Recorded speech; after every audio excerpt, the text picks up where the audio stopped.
Itong siyudad Kaunlaran ay puno ng bagong pag-asa. Hindi lamang para sa mga benepisyaryo, ngunit para sa lahat ng makakakita ng tagumpay ng proyektong ito. Tinatawagan ko po ang lahat ng mga benepisyaryo na gamitin ang biyayang ito upang mapaunlad ang inyong mga buhay at matiyak ang magandang kinabukasan para sa inyo at para sa mga pamilya ninyo.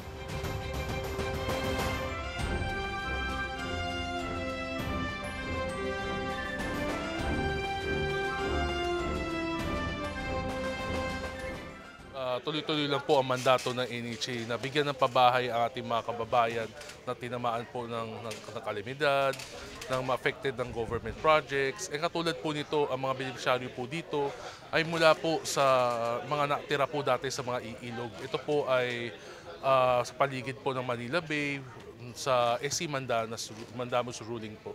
Gusto po natin sa ating programang Build Better, More Housing, gusto po natin na mag-iba po ang tingin ng ating mga kababayan sa NHA Housing. Hindi po porket NHA Housing po siya, hindi po quality. Ang NHA po ay dekalidad, komportable at abot kayang pabahay po. Gusto po natin ipantay ito sa mga private developments. Para sa Bagong Pilipinas, alam naman po natin itong mga benepisyaryo po natin. Lagi ko nga po sinasabi, pag meron po tayong bagong bahay, meron rin po tayong bagong buhay. Itong mga pabahay na ginagawa natin ay within sustainable communities po. Ibig po sabihin, meron pong school, basketball court, market, and other community facilities po sa ating mga pabahay. Para sa ating mga kababayan, tuloy-tuloy po ang paggawa ng pabahay ng ating gobyerno. Mag-antay lang po sila at pangarap po natin mabigyan po ng pabahay ang bawat pamilyang Pilipino. Isang malaking tulong po ito para po sa amin kasi hindi na po kami kagaya ng dati na kakaba-kaba po sa tuwing may darating na kalamidad. Katulad po ng bagyo na kailangan pa po kaming ilikas, iniisip po namin yung kalagayan po ng mga anak po namin. Sa ngayon po ay pinapaganda na po namin kung ano po yung ibinigay po sa amin, pinagkaloob sa amin.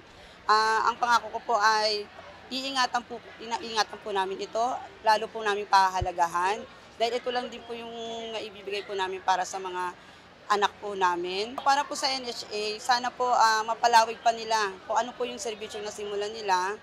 At sana marami pa po silang katulad po namin informal settler na matulungan dahil sila lang po ang tanging may mga murang pabahay na naitutulong po sa kagaya po namin mga maralito.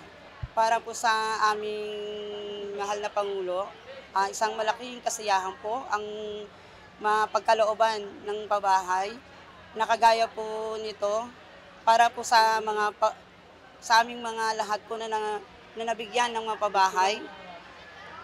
At ipinapangako po namin na pahalagaan po namin kung ano po ang ipinagkaloob po sa amin. Maraming salamat.